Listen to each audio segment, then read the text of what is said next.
She didn't have any idea the significance of this day, her mother's final goodbye. Dressed in bright pink, just as my wife would have wanted, I watched as my daughter played with her favorite stuffed dog.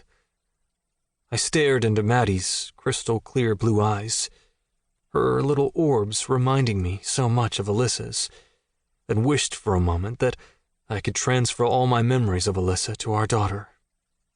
As hard as this week had been on me, the most difficult part was the heavy realization that our daughter, and now our son, would grow up without knowing their mother's love. And boy, did she love them both something fierce.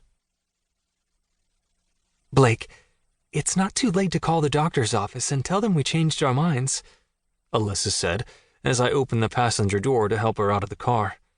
We'd just left the doctor's office, where my wife had her 20-week ultrasound. The doctor had informed us that he could tell us the baby's gender, but we'd already agreed to keep it a surprise. Now, as we were about to enter the baby boutique, I could tell Alyssa was already starting to question our decision.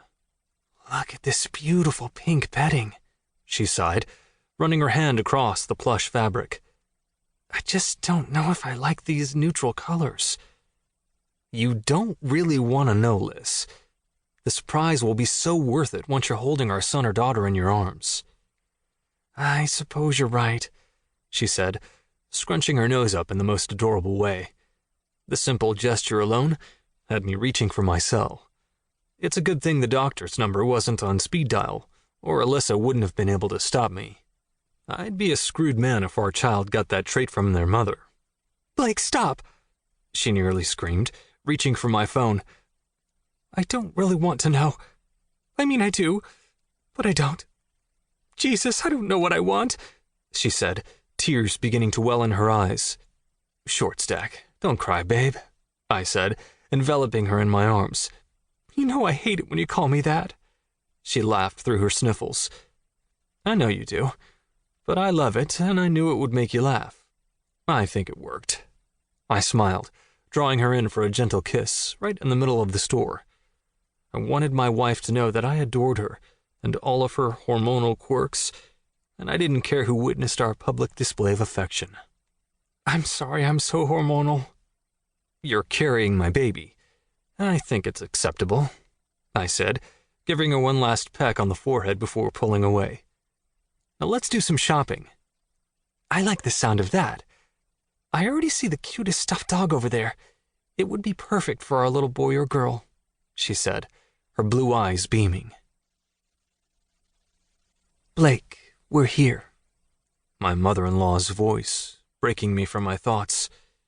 She patted me on the knee, and I gave her a knowing nod. It was time, and neither of us were ready. After the chauffeur came and opened the car door, I exited and offered my hand to Judith. She pulled a black veil over her face, probably trying to mask her swollen eyes and puffy cheeks. In that moment, I wished I could hide from the world as well.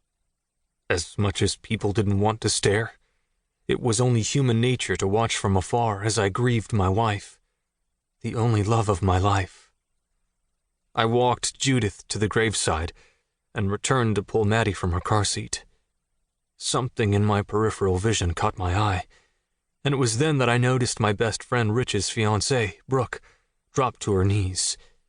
Alyssa and Brooke had become good friends since Rich introduced her to us over a year ago. They'd been friends in college and reconnected after several years when she applied for a position at the post where Rich worked. Before losing their baby, Brooke and Alyssa had both been pregnant at the same time, and the two bonded over talks of morning sickness and prenatal vitamins. Although I knew Rich and his woman had a long road ahead of them, and many serious discussions in their future, I was able to find a tiny bit of peace in knowing that my turmoil and tragedy brought the two of them back together. I'd always been man enough to admit that I knew what love was, and I was confident that those two had found it. Some people live their entire life without finding their soulmate. I was certain mine had already come and gone. That part of my heart would always be reserved for